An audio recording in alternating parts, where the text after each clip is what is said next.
So I thank all of you. You have come out here since morning, even though the weather trying to be funny, but the weather, hold on, we are here.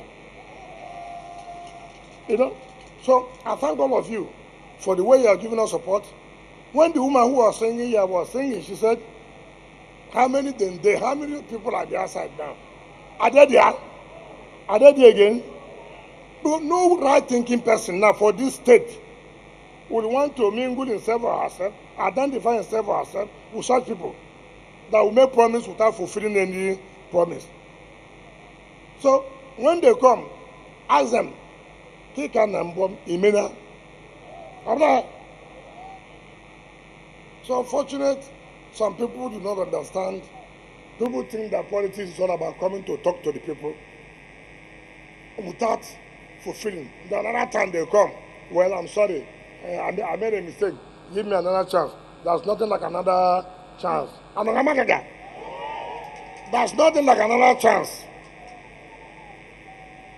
So, anywhere you go as an Ikore person, as a Rivers person, be proud. Be proud that you are Ikore people, you have made Rivers State to be proud. And that you can tell Nigerians that you are happy to come from Rivers State.